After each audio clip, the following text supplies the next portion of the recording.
Hello everyone, welcome to S Chhabra maths classes. Please subscribe, like and share my channel. आज का हमारा topic है rank of a matrix. इससे पहले हमने मैट्रिक्स के काफ़ी सारे टॉपिक्स पढ़े हैं, डिटर्मिनेंट, प्रॉपर्टीज़ और काफ़ी कुछ टॉपिक्स हैं। जिन्होंने नहीं देखे हैं मैं उनके सबके लिंक डिस्क्रिप्शन बॉक्स में डाल दूंगी, तो आप वहाँ से इजीली देख सकते हैं। तो आज हम अपना टॉपिक शुरू करते हैं। सबसे पहले हमें ज़रूरी है कि रैंक ऑफ अ मैट्रिक्स यानी जो भी किसी भी मैट्रिक्स का रैंक निकालने के लिए क्या चीज़ चाहिए और इसकी डेफिनेशन एक्चुअली क्या होती है।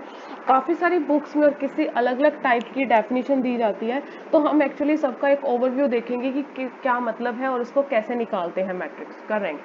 तो देखो, सबसे पहले हम डेफिनेशन पढ़ते हैं। The maximum numbers of rank क्या है? The maximum numbers of non zero rows और columns in a matrix is known as a rank of matrix.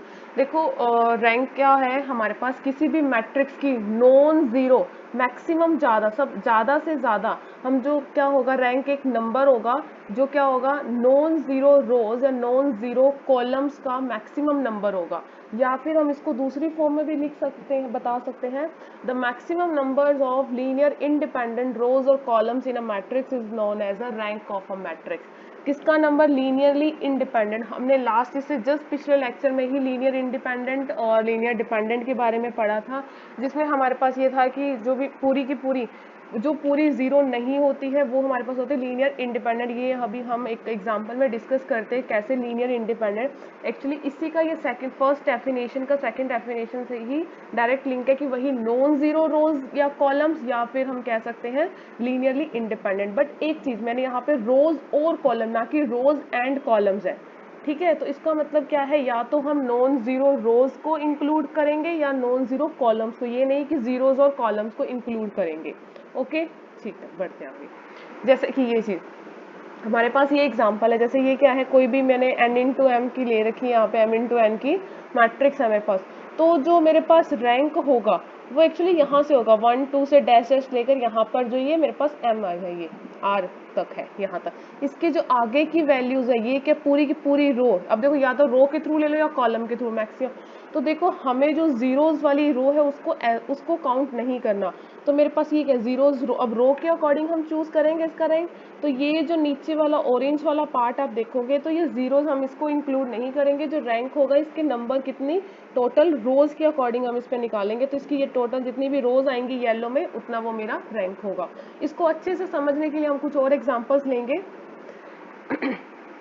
एक हमारे पास कोई डायरेक्ट रिजल्ट आता है कि हमारे पास मान लो कोई ये मैट्रिक्स है n इंटू एन की, ये हम डायरेक्ट रैंक निकाल सकते हैं। नॉन सिंगुलर मैट्रिक्स के लिए हमारे पास होती है फुल रैंक मैट्रिक्स और rank of A is equal to n. क्या होता है कि नॉन सिंगुलर मैट्रिक्स क्या होती है हमारे पास, जिसका डिटर्मिनेंट क्या हो, नॉट इक्वल्स टू जीरो। अगर किसी का determinant not equals to zero है तो मैं डायरेक्ट ही कहूंगी फुल रैंक मैट्रिक्स है। हमेशा जो भी रैंक होगा वो मैक्सिमम क्या होगा, उसका ऑर्डर, या फिर इसको n ये कह सकते हैं। मैक्सिमम क्या होगा, n, यानी फुल रैंक मैट्रिक्स है, यानी क्या होगा उसका n। अगर या तो आपको कोई बोल दे नॉन सिंगुलर, जो भी गेट के क्वेश्चंस में कई बार क्या होता है, ऐसा आपको बोल देंगे कि this is a non singular matrix, तो आपको इसका रैंक क्या होगा, बोल देंगे 3 इंटू 3 की मैट्रिक्स है और ये नॉन सिंगुलर मैट्रिक्स है, तो आप बताओ इसका रैंक क्या होगा। रैंक क्या होगा, 3। एक्चुअली रैंक हमारे पास एक नंबर है, हम इसकी और डेफिनेशन पढ़ेंगे। इससे पहले अगर सिंगुलर मैट्रिक्स है यानी इसका डिटर्मिनेंट क्या हो, जीरो, ये डेफिनेशन नाम से भी जाना जाता है, जिसका डिटर्मिनेंट जीरो हो, मतलब मैक्सिमम डिटर्मिनेंट जीरो, वो क्या होगा, सिंगुलर मैट्रिक्स, और उसका रैंक हमेशा n से कम होगा, कभी भी वो फुल रैंक मैट्रिक्स नहीं होगी। हम इसको समझने के लिए एक और डेफिनेशन देखते हैं इसकी। Rank of a matrix, a non negative integer, देखो r, a known negative integer r is said to be the rank of a matrix A। सबसे पहले देखो, एक एक वर्ड्स में इसका अपना एक मीनिंग है, इसमें इंपॉर्टेंट है। देखो, ये कहना चाह रहे हैं, मान लो कोई भी एक रैंक इसका है r, कोई भी मैट्रिक्स है, नंबर है, नॉन नेगेटिव इंटीजर, मतलब रैंक कभी भी नेगेटिव नहीं होगा। क्या होगा, जीरो से लेकर n तक ही वैल्यू उसकी वेरी करेगी, ये ध्यान रखना। जीरो से यानी नॉन नेगेटिव, नेगेटिव नहीं होगी वैल्यू, जीरो से n तक। ये r मतलब ये रैंक को रिप्रेजेंट कर रहा है कि भाई कोई r है, r इक्वल्स टू जीरो से लेकर हमारे पास जो भी उसकी मैट्रिक्स का हाईएस्ट ऑर्डर होगा वहीं तक जाएगा। तो इंटीजर है यानी 1/2 1/3 इस टाइप में कहीं भी रेशनल कोई भी आपको कॉम्प्लेक्स या कुछ भी नहीं आएगा, इंटीजर आएगा non negative. Is said to be the rank of a matrix A if it possesses the following properties. क्या कह रहा है कि भाई अगर ये नॉन नेगेटिव इंटीजर होगा इसका रैंक कब, जब ये प्रॉपर्टीज फॉलो करेगा, there is at least one minor of order r which does not vanish, और second every minor of order r plus one if any vanish. Vanish होता है यानी जीरो हो जाना, खत्म हो जाना। देखो एक चीज ध्यान देखना, ये कहना चाह रहा है कि जैसे ही रैंक कोई भी किसी भी मैट्रिक्स का रैंक है, मान लो 3x3 की मैट्रिक्स है, हम एग्जांपल लेके चल रहे हैं यहाँ पे, मेरे पास ये 3x3 की मैट्रिक्स है, ठीक है। अगर इसका ये कहना चाह रहा है कि यहाँ पे मैंने इसको निकालने का मेथड देखा है कि इसमें जो आपको वो डेफिनेशन के अंदर ये बता रहा है कि भाई इसका जो at least one minor of order which does not वैसे, उसका ऑर्डर वो होगा, ठीक है, जिस ऑर्डर की वो माइनर, माइनर क्या होता है, डिटर्मिनेंट, उसको स्मॉल सब डिटर्मिनेंट भी हम जैसे कह सकते हैं, उसका वो कभी भी या तो वैनिश नहीं होना चाहिए, उसका डिटर्मिनेंट, क्योंकि मैंने अभी पढ़ा है जिस, अब देखो हाईएस्ट ऑर्डर इसका determinant equals to not equals to zero आया तो वही इसका रैंक है, यानी 3x3 की मैट्रिक्स है तो इसका रैंक क्या आ जाएगा 3, यानी n×n की मैट्रिक्स है, इसका determinant not equals to zero आ गया, यानी आ गया n। तो इसी तरह से अगर डिटर्मिनेंट यानी 3x3 की मैट्रिक्स के लिए बात करिए, अगर इसका जीरो आ गया तो उससे क्या होगा, n से कम होगा, ये उसके लिए बात कर रहा है। Every minor of order r plus one if any vanish. देखो ये अभी हमारे पास आगे आएगा, जैसे हम इसको रैंक निकालने के मेथड देखेंगे उसी से ये सारी डेफिनेशंस क्लियर होती जाएंगी कि इससे जो अबव वाला माइनर होगा, यानी मेरे पास मान लो किसी 3x3 मैट्रिक्स है, उसका ऑर्डर मेरे पास आया 2, इसका मतलब वो एक माइनर होगा मैक्सिमम जिसका determinant not equals to zero है। सेकंड डेफिनेशन से कह रहा है कि उसका हायर यानी 3x3 का डिटर्मिनेंट क्या होगा, जीरो। ये अभी हम एग्जांपल से और अच्छे से क्लियर समझते हैं। इससे पहले कुछ और डेफिनेशन देखते हैं। इट इज रिप्रेजेंटेड बाय रो, ये इससे इस सिंबल से हमारे पास रैंक को शो किया जाता है। Rank of A no greater than और इक्वल्स टू वन, कब, जब डिटर्मिनेंट क्या हो उसका नॉट इक्वल्स टू जीरो। मैंने आपको बोला कि रैंक ऑफ हमेशा देखो अगर डिटर्मिनेंट क्या हो, नॉट इक्वल्स टू जीरो है, डिटर्मिनेंट मैथ किसी भी हम 2x3 1x1 या 3x3 की ले रहे हैं, तो उसका अगर डिटर्मिनेंट जीरो आ गया मेरे पास तो इसका मतलब क्लियर है कि उसकी कभी भी जो रैंक है वो जीरो नहीं होगा। मैंने आपको बोला रैंक कहाँ से कहाँ तक एग्जिस्ट करता है, जीरो से n तक जितने ऑर्डर की मैट्रिक्स है। तो उसके लिए देखो आप ये कहना चाह रहा है कि वो जो हमारे पास रैंक है वो ग्रेटर देन और इक्वल्स टू वन है, वन या उससे ग्रेटर होगा। सेकंड ये बताना चाह रहा है कि rank of A equals to n if determinant not equals to zero. दूसरी चीज, अगर rank of A sorry determinant of A अगर नॉट इक्वल्स टू जीरो है तो डायरेक्ट हम क्या अपना रिजल्ट दे सकते हैं कि उसका रो क्या उसका रैंक क्या होगा हमारे पास, यानी एन, यानी मैक्सिमम जो भी उसका ऑर्डर है। तीसरी चीज, A is a matrix of m into N. अभी तक हमने बात की है कि मैट्रिक्स है n इंटू एन या m इंटू एन की, मतलब स्क्वायर मैट्रिक्स है। अगर ये हमारे पास स्क्वायर मैट्रिक्स ना हो m इंटू एन की तो रैंक क्या होगा, लेस देन और equals to minimum of M N. देखो मतलब क्या है, मान लो 2x3 की मैट्रिक्स है मेरे पास, ठीक है, m क्या हो गया 2 और 3 क्या हो गया n क्या हो गया 3। तो ये कहना चाह रहा है रैंक हमेशा लेस देन और इक्वल्स टू क्या होगा, मिनिमम ऑफ 2 और 3। 2 और 3 से मिनिमम क्या है 2, तो क्या होगा rank of A less than और इक्वल्स टू 2। कभी भी ये 3 नहीं आ सकता। मान लो 5x4 है तो क्या होगा rank of A less than और इक्वल्स टू 4। मतलब जो भी रैंक निकल कर आएगा, हमें भी रैंक निकालने का मेथड हम देखेंगे कि कैसे सॉल्व करते हैं, उससे पहले कुछ इसकी प्रॉपर्टीज और ये सब हमें समझना जरूरी है, ठीक है। आगे देखते हैं। नलिटी, इसी का अपोजिट होता है नलिटी।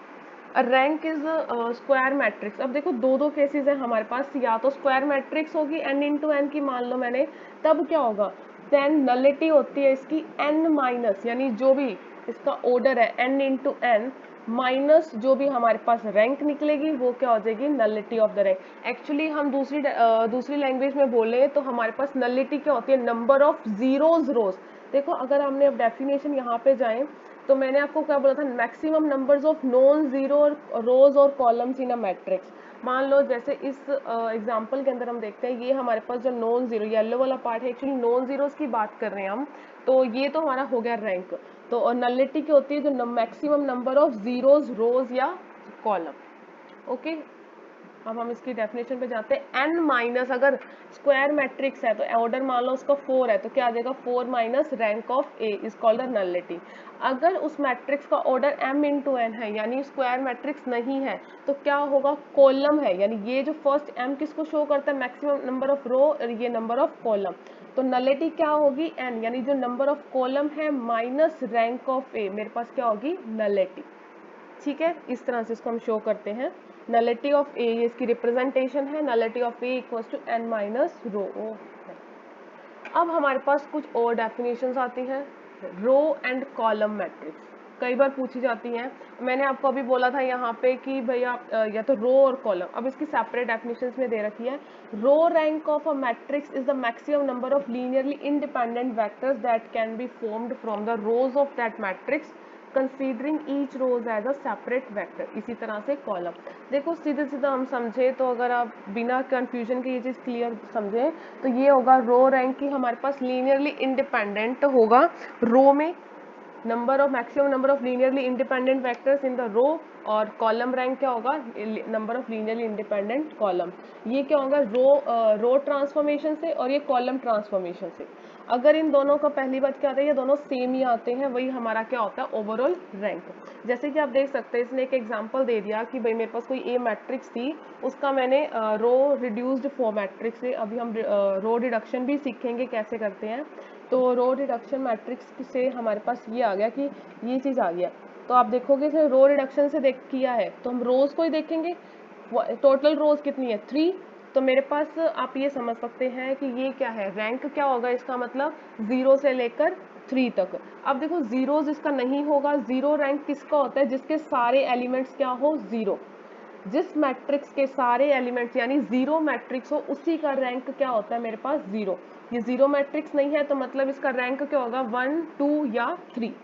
अब देखो जैसे इसको रिड्यूस किया तो मेरे पास यहाँ पे ये वाली मैट्रिक्स निकल कर आ गई, इसमें एक ये रो क्या होगी 0, तो मतलब मेरे पास नॉन जीरो रोज कितनी आई है 2, तो रैंक क्या हो गया मेरे पास 2, और नलिटी क्या हो जाएगी 3 माइनस 2 इक्वल्स टू 1। ये हमारे पास एक रैंक थ्योरम है। ए कोई मैट्रिक्स है m इंटू एन की, ये ओवरऑल इसने ले लिया कि भले आप स्क्वायर है तो यहाँ पे m इंटू एम या n इंटू एन ले सकते हैं। Then rank of A plus nullity of A is equals to n, कि जो भी रैंक और नलिटी सेम मैट्रिक्स का, उसी मैट्रिक्स का जब हम रैंक और नलिटी को सम करेंगे तो मेरे पास आंसर क्या आएगा n। या तो अगर square matrix n into N तो भी n, अगर m इंटू एन है तो n, यानी मैंने आपको अभी जैसे पीछे हमने देखा था कि नलिटी क्या होगी इसका कॉलम में से, कॉलम माइनस रैंक ऑफ ए, इसीलिए यहाँ पे ये क्या है इक्वल्स टू ये कॉलम जो भी m इंटू एन के अंदर आएगा। नेक्स्ट कुछ इसके ऊपर और थ्योरम्स हैं कि हमारे पास हमने ट्रांसपोज सीखा था पीछे, जो कोई भी हमारे पास मैट्रिक्स है ए, उसका रैंक और ए ट्रांसपोज का रैंक मेरे पास क्या होगा सेम होगा, और इसका ट्रांजुगेट का भी रैंक क्या होगा सेम होगा। ए मैट्रिक्स और इसका ट्रांजुगेट करेंगे दोनों का रैंक क्या रहेगा मेरे पास सेम रहेगा। If A is a non zero matrix and B is a non zero row matrix, मान लो इसने बोला कि कोई ए क्या है zero column matrix, column matrix हमने पढ़ी थी, रो मैट्रिक्स भी पढ़ी है, उसने बोला नॉन जीरो, जीरो मैट्रिक्स नहीं है जीरो, इसने नॉन जीरो इसलिए लिखा है ताकि रो मैट्रिक्स और कॉलम मैट्रिक्स के अंदर पूरा का पूरे एलिमेंट सारे जीरो ना हो, कुछ ना कुछ कोई एक एलिमेंट कम से कम नॉन जीरो होना चाहिए। तब ये क्या होगा ओवरऑल जब हम इस ए और बी का हम मल्टीप्लाई करेंगे तो मेरे पास इसका रैंक क्या होगा ओवरऑल डायरेक्ट क्या हम बोल सकते हैं 1। ये थ्योरम देखो कॉम्पिटिटिव में आ सकती है आपके पास डायरेक्ट। ओके, अब हमारे पास हम इसको देखते हैं मेथड, इससे जो हमारे पास पिछली काफ़ी सारी डेफिनेशंस भी क्लियर होंगी। देखो फर्स्ट मेथड क्या है, मान लो हमारे पास 3 इंटू 3 की मैट्रिक्स है, जैसे कि हमारे पास कुछ पुराने रिजल्ट्स भी यूज़ हो रहे हैं। देखो क्या कहना चाह रहा है कि फाइंड द डिटर्मिनेंट, मान लो 3 इंटू 3 की हमारे पास क्वेश्चन में दी हुई है 3 इंटू 3 की matrix, if it is a non zero. मैंने आपको ये चीज़ बोला था कि हम सबसे पहले क्या चेक करेंगे डिटर्मिनेंट। देखो सबसे पहले देखेंगे कि कोई भी नॉन जीरो मैट्रिक्स है, अगर पूरी की पूरी मैट्रिक्स के एलिमेंट जीरो है इसका मतलब क्या है, वो पूरे के पूरे कि मतलब वो हमारे पास उसका रैंक हमारे पास क्या आ गया 0, अगर पूरे के पूरे एलिमेंट्स उसके 0 है। नॉन 0 है तब हम चेक करेंगे। तो उसके लिए सबसे पहले हम पूरी 3x3 मैट्रिक्स का डिटर्मिनेंट चेक करेंगे। तो अगर वो उसका नॉन 0 आ गया तो मेरे पास मैं सीधा सीधा क्या कंक्लूड कर सकती हूँ, जो हमने पीछे देखा था कि रैंक उसका क्या आएगा 3। अगर उसका डिटर्मिनेंट आ गया 0, 3x3 की है, तो हम उसके क्या करेंगे 2x2 के चेक करेंगे। अगर वो भी नॉन 0 आ गया तो रैंक 2, अगर उसमें भी 0 आ गया तो हम 1 के लिए चेक करेंगे। हम एग्जांपल देखते हैं यहाँ पे, मेरे पास एग्जांपल से ज़्यादा अच्छे से क्लियर होगा। ये देखो, आप कर्सर को देखोगे यहाँ पे, ये मेरे पास ये मैट्रिक्स है 3x3 की। सबसे पहले मैंने 3x3 का यहाँ पे क्या किया, डिटर्मिनेंट लिया फर्स्ट रो से ले लिया, या फिर आप थर्ड रो से भी ले सकते हैं। मैंने आपको कहा था हम कोशिश करेंगे कि जिसमें ज़्यादा जीरोज हो वो हम प्रेफर करते हैं। तो अगर ऐसे इसने फर्स्ट रो से लिए वैसे भी कर सकते हो आप। मैंने बोला है कि डिटर्मिनेंट हम किसी भी रो से या किसी भी कॉलम की हेल्प से निकाल सकते हैं। तो जैसे इसने फर्स्ट रो से देख निकाला है 2, तो ये -4, ये इसने सॉल्व किया तो मेरे पास डिटर्मिनेंट की वैल्यू निकल कर आ गई 1, यानी क्या है नॉट इक्वल्स टू 0, मतलब ये 0 नहीं है। तो मैं सीधा सीधा इसको क्या कंक्लूड कर सकती हूँ कि मेरे पास इसका रैंक क्या आ गया, 3। ठीक है, मान लो ये मेरे पास डिटर्मिनेंट आता 0, तो 3, तो मतलब इसका मैं सीधा सीधा देखो अभी नॉन 0 है, तो मैं सीधा सीधा यहाँ से क्या कंक्लूड कर सकती हूँ कि इसका रैंक ना तो 0 है, और अगर मान लो यहाँ पे डिटर्मिनेंट क्या आ जाए, मान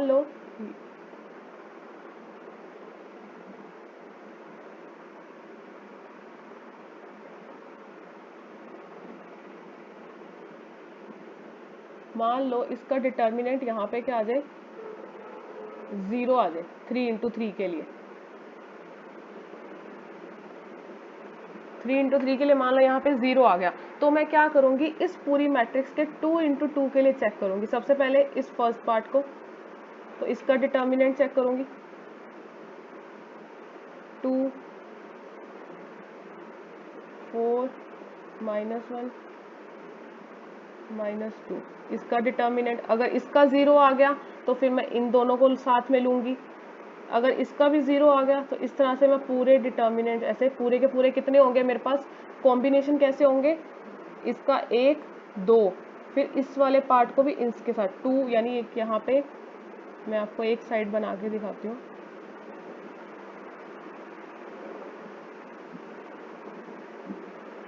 इसका डिटर्मिनेंट ये तब होगा अगर ये डिटर्मिनेंट 0 आ जाता, बट ये क्या है नॉट इक्वल टू 0 है, तो यहाँ से तो मेरे को 3 इसका रैंक पता लग ही गया। बाई चांस इसका रैंक मेरे पास ये डिटर्मिनेंट इसका 0 आता, तब मैं क्या करती, तो यहाँ पे क्या आता,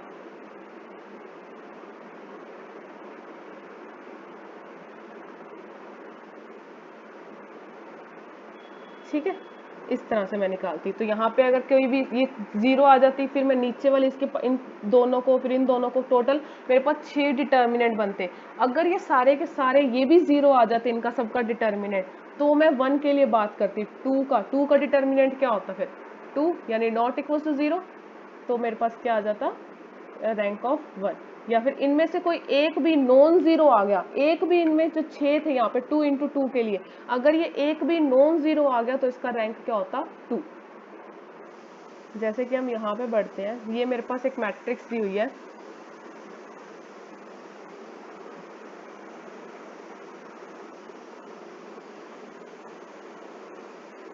आप देखेंगे यहाँ पे सबसे पहले मैंने यहाँ पे 3x3 का डिटर्मिनेंट चेक कर रही हूँ फर्स्ट स्टेप से।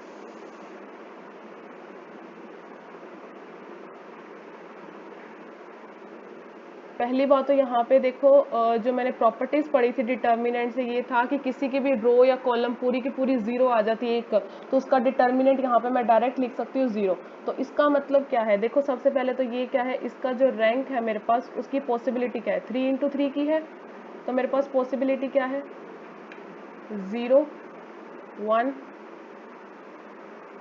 2 और 3, यही होगी मैक्सिमम। 3x3 का तो मैक्सिमम ये, और 0 क्या होगा 3।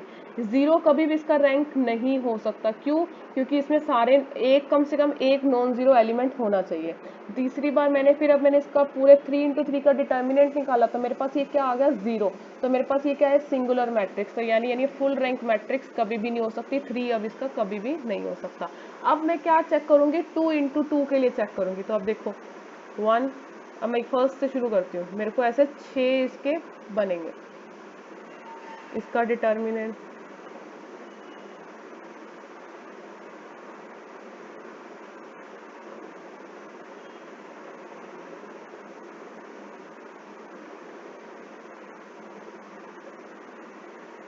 इसके अलावा 3 मेरे पास बनेंगे 0,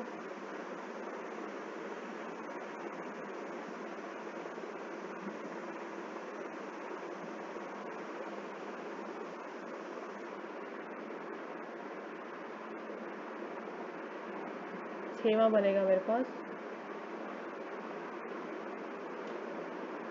अब देखो इनमें से कोई एक भी डिटर्मिनेंट नॉन जीरो आ जाता है तो मेरे पास ये देखो ये चेक करें, हमारे पास फर्स्ट यहाँ से शुरू करते हैं तो मेरे पास डिटर्मिनेंट क्या होगा, a into d minus b into c, ये क्या आ जाएगा 1।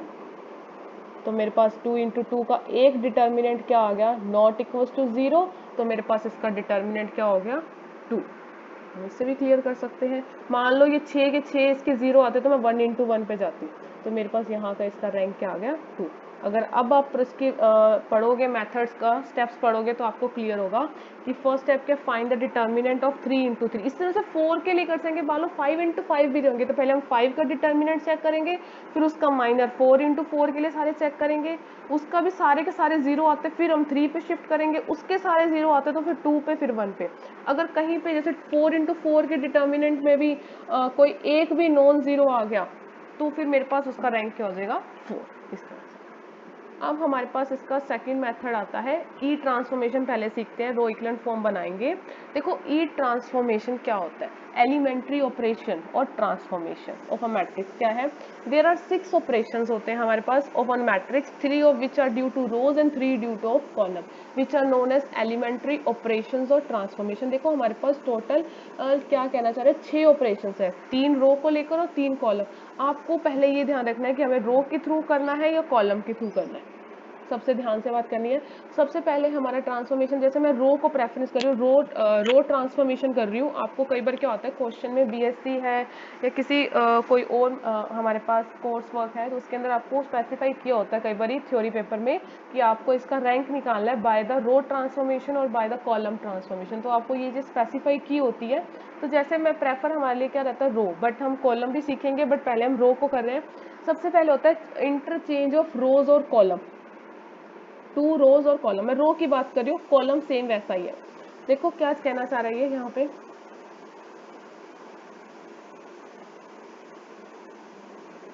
आप देखोगे यहाँ पे ये चीज इंटरचेंज करना है। मान लो मेरे पास यहाँ पे क्या है, कोई 3 इंटू 3 कोई भी मैट्रिक्स है। रो इक्विवेलेंट फॉर्म बनाने के लिए मेरे पास एक ट्रांसफॉर्मेशन होता है, मैं कोई भी रो और कॉलम को या कोई भी n इंटू का n का ले लो, कोई जरूरी नहीं है 3 इंटू 3 है। तो जैसे क्या है, हम इंटरचेंज कर सकते हैं, ट्रांसफॉर्मेशन ऑपरेशन लगाएंगे तो इसी तरह से हम कोई भी रो या कोई भी कॉलम को एक दूसरे के साथ एक्सचेंज कर सकते हैं। मान लो मेरे पास जो ये फर्स्ट रो है और सेकंड और थर्ड, तो मेरे पास अगर मैं इस पर ट्रांसफॉर्मेशन लगाती हूँ, फर्स्ट रो इंटरचेंज विद, तो मेरे पास क्या आ जाएगी, जब नेक्स्ट स्टेप आएगा इक्वलेंट में, ऐसे इक्वलेंट में, तो सेकंड रो मेरे पास ऊपर आ जाएगी और फर्स्ट रो नीचे, और यहाँ पे थर्ड रो का थर्ड रो। जिसके अंदर चेंज नहीं है वो उसके, जिसके अंदर मैंने चेंज लिखा है उसी के अंदर चेंज होगा, जिसके अंदर नहीं लिखा उसके अंदर चेंज नहीं होगा। सेकंड स्टेप देखो, multiplication of the elements of any row और column by a non zero number. देखो यहाँ पे हम कैसे कर सकते हैं कि मान लो मेरे को किसी के, अब मुझे ट्रांसफॉर्मेशन में ज़रूरत है, अभी ट्रांसफॉर्मेशन में रो इक्विवेलेंट फॉर्म बनाएंगे, उसके लिए मान लो मुझे ज़रूरत है कि यहाँ पे कोई भी रो के लिए इसमें मुझे 2 इंटू करना है, हाफ इंटू करना है, तो मैं उस रो के साथ कोई भी एक स्केलर क्वांटिटी मल्टीप्लाई या डिवाइड कर सकती हूँ। मान लो मुझे 2 इंटू करना है तो मैं k की वैल्यू 2 भी ले सकती हूँ, 5 भी ले सकती हूँ, -2 -1 जो भी मुझे ज़रूरत है उसके अकॉर्डिंग। तीसरा क्या है, addition of the elements of any row or column, the corresponding elements of any row or column multiply by any non-zero number। तो मतलब कोई भी रो है उसके साथ मैं सेकंड रो को किसी भी स्केलर के साथ मल्टीप्लाई करके उसके साथ मैं इसकी ट्रांसफॉर्मेशन कर सकती हूँ। तो ये जितना इसको हम एग्जांपल से समझेंगे उतना ज़्यादा क्लियर है। इसके लिए हम एग्जांपल देखते हैं। अब देखो हमारे पास जो सेकंड मेथड आता है, एक मेथड हमने डिटर्मिनेंट से कर लिया, एक्चुअली वो जो हमारे पास डिटर्मिनेंट वाला फर्स्ट मेथड था, यानी कि ये वाला मेथड है जो मेरे पास, ये एक्चुअली 3x3 4x3 तक ही इतने तक ही ठीक रहता है। ज़्यादा अगर हमारे पास ऑर्डर की मैट्रिक्स आ जाए तब हमारे लिए प्रॉब्लम क्रिएट करता है। जैसे 3x3 के लिए देखो, अगर हमारे पास डिटर्मिनेंट इस मेथड से चेक करते हैं, तो अगर 3x3 का डिटर्मिनेंट नॉट इक्वल टू 0 अगर, तब तो हमारे लिए ईजी होगा कि हमने उसका रैंक बोल दिया 3। मान लो इसका रैंक अगर 3x3 का डिटर्मिनेंट नॉट इक्वल टू 0 आ गया तो 3, तो मेरे पास 2x2 को चेक करने के लिए भी तो 6 पार्ट हो गए। इसी तरह से अगर मैं 4x5 या 10x10 की कोई मैट्रिक्स आ जाए, उसके लिए तो बहुत ही ज़्यादा परेशानी होगी 9x9 की चेक करने के लिए, वो नहीं आया तो 8x, तो वो हमारा बहुत टाइम कंज्यूमिंग होता है। इसलिए हम इसमें क्या करते हैं, इस रो इक्विवेलेंट फॉर्म से हम निकालते हैं। रो इक्विवेलेंट फॉर्म क्या होती है, ये क्या है मेरे पास, डायगोनल मैट्रिक्स। आप देखते हैं, आप देखो ये मेरे पास क्या है, डायगोनल मैट्रिक्स है ये सारी की सारी। तो अब हमारे पास रो इक्विवेलेंट फॉर्म क्या होती है इस टाइप में, ये देखो, रिड्यूस रो इक्विवेलेंट फॉर्म, और ये मेरे पास क्या आ गई, not reduced row equivalent form. इसके अंदर हमारे पास क्या होता है, ये जैसे 3x3 की रो, ये फॉर्म है।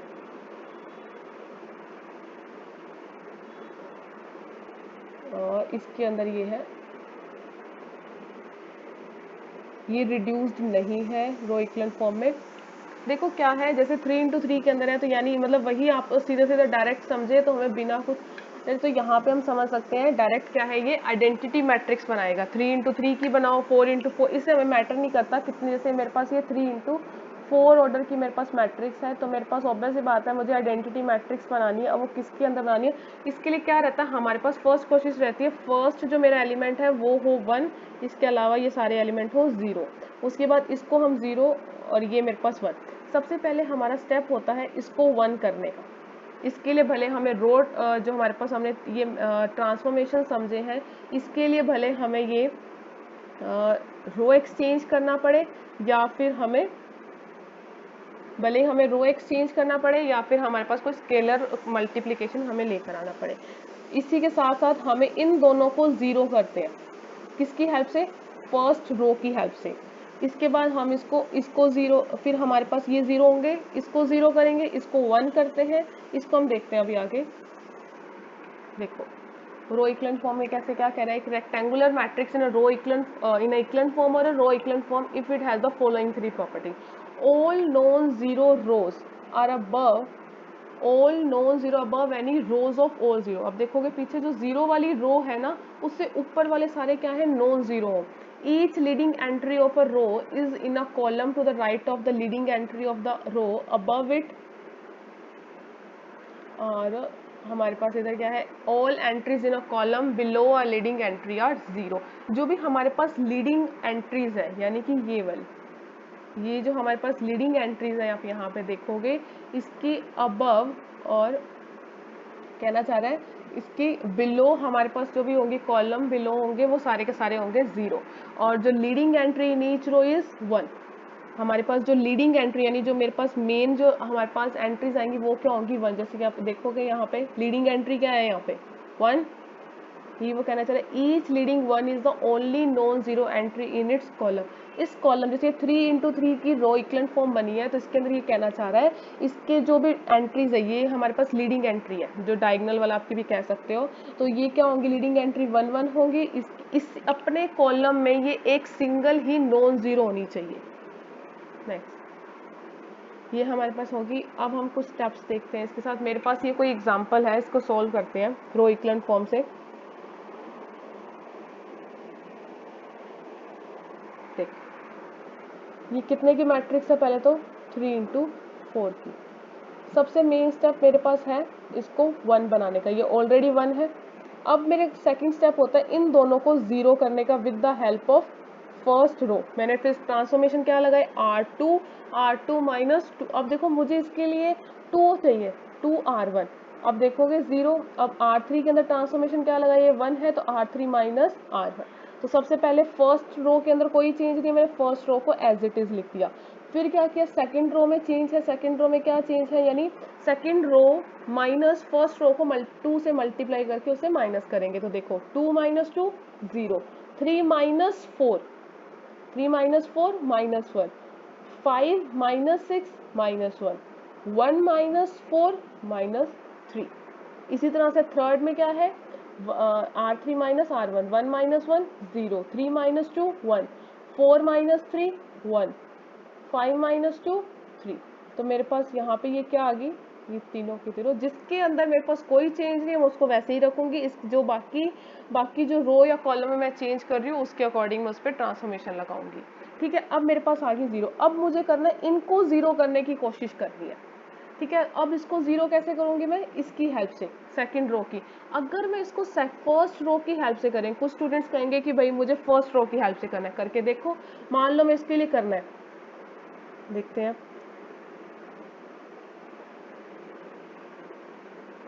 आप देखोगे यहाँ पे, अगर कुछ स्टूडेंट्स ये बोले कि भाई मेरे को तो इससे इसकी हेल्प से करना है, तो आप करके देखोगे। मान लो मैं ट्रांसफॉर्मेशन लगाती हूँ, नीचे वाले R3,